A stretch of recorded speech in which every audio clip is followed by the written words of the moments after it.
E aí, pessoal, como é que vocês estão? Beleza? Vamos conversar um pouquinho sobre alguns questionamentos que vêm aparecendo nas minhas redes, sobre alguns questionamentos que a teoria queer ajuda a gente a fazer ou a entender acerca de uma cis-heteronormatividade, né?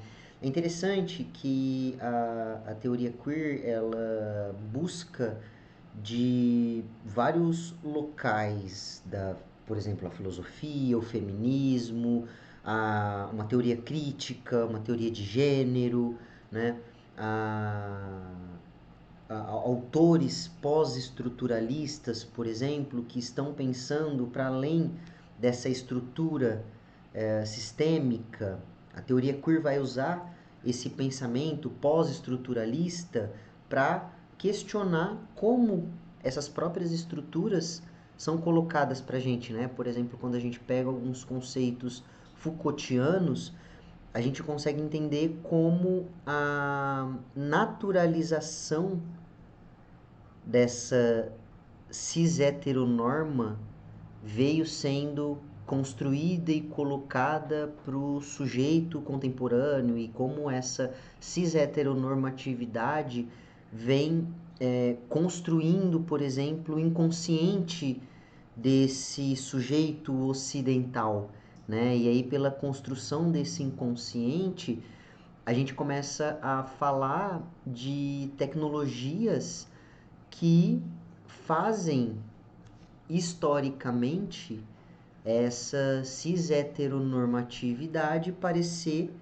natural, parecer biológica, né? E aí a gente começa a levantar alguns autores, por exemplo, do feminismo, né? Monique Wittig tem um ensaio, se eu não me engano, é um ensaio o pensamento heterossexual, que fala como a própria heterossexualidade ela é construída, né? E aí a gente começa a entrar em alguns detalhes, algumas críticas ao identitarismo, por exemplo, né? Mas essas pessoas que julgam, que apontam esse identitarismo, não conseguem às vezes perceber ou entender que a própria, por exemplo, maternidade ela já é identitária, né? E aí a teoria queer, uma teoria de gênero, ajuda a gente a olhar para essa estrutura que já está criada, por exemplo, a estrutura coloca o instinto, a essência da mulher, o instinto materno como natural.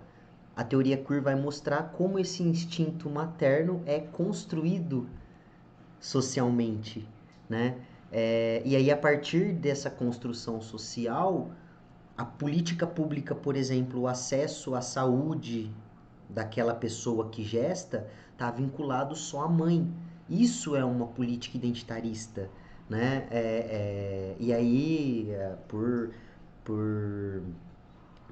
pela comunidade LGBT precisar entrar em algumas identidades, se caber em algumas identidades, não que isso limite aquele sujeito, mas como nós precisamos nos enquadrar naquelas identidades para poder ter aqueles acessos, nós somos colocados como identitários, mas o próprio sistema, a ideia da teoria queer é mostrar como essa estrutura, como esse sistema, ele já é formado a partir dessas identidades e como essas identidades, como isso veio sendo construído socialmente para hoje ser natural, para hoje ser incontestável, inclusive para algumas pessoas. Aí a gente começa a falar de religião, a gente começa a falar de um contexto colonial onde o cristianismo catequizou aqueles povos originários e hoje nós temos, né, um presente político, né? A teoria queer ajuda a gente a olhar para essa história e entender esse presente político e questionar essas categorias cis-heteronormativas, né? Entendendo que essas categorias cis-heteronormativas elas já são criadas. E aí, a partir desses entendimentos, né, dessa crítica, dessa análise, desse poder, dessa análise desse gênero, dessa análise das tecnologias que criam o gênero, que criam a sexualidade, que deixam essa identidade intrínseca no sujeito, né? A teoria queer vai questionar essa cis-heteronormatividade, essa estrutura política, social, econômica que gerencia corpos. E a partir disso a gente começa a entender a formatação do inconsciente, desse inconsciente coletivo, e aprender a olhar para contra-ataques, para rotas de fuga, né? Aprender a como a gente pode olhar para a gente mesmo como sujeito e aplicar isso no dia a dia ou aplicar isso em maiores escalas, pensando politicamente, né?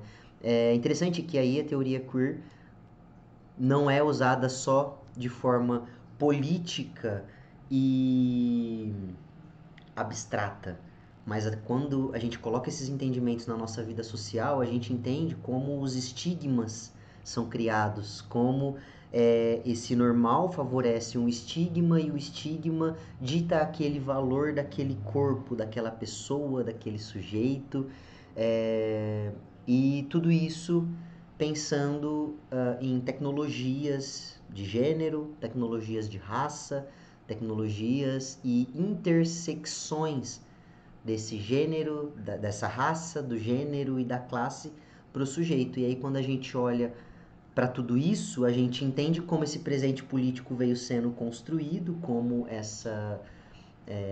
esse papel de gênero, como esses estereótipos, como essa base de uma classe minoritária se retroalimenta, e aí a gente consegue, a partir desse entendimento histórico, pensar em como a gente pode construir o futuro daqui para frente, né? Eu acho que isso é interessante da teoria queer. Então, se eu pudesse falar um pouco sobre os questionamentos da teoria queer em cima dessa cis-heteronormatividade, eu falaria que é principalmente em apontar pra gente como tudo isso é construído socialmente, historicamente, e a partir dessa desconstrução, como que pode ser feita uma reconstrução, uma reparação, né? Como que pode ser feito dentro de um apagamento histórico de identidades, né? Enquanto o feminismo branco está lutando por trabalho, as mulheres negras já estão lutando. E se a gente pensa num humanismo global, a gente apaga essa identidade dessas mulheres negras que já estavam trabalhando após a abolição de um sistema escravocrata, né, abolição entre aspas, que continuavam trabalhando por não significarem uma ameaça dentro daquelas casas, né? Então, quando a gente fala de feminismo branco e do feminismo negro, a gente começa a entender essa construção. A gente começa a olhar para essa construção histórica, entender o presente político e contra-atacar ou entender como a gente vai se posicionar politicamente acerca dessas identidades. Beleza? Pessoal, curte, comenta, compartilha, deixa suas dúvidas aí embaixo que eu vou trazendo tudo aqui pro canal conforme as coisas forem acontecendo, tá bom? Obrigado para quem ficou comigo até aqui, até o próximo vídeo.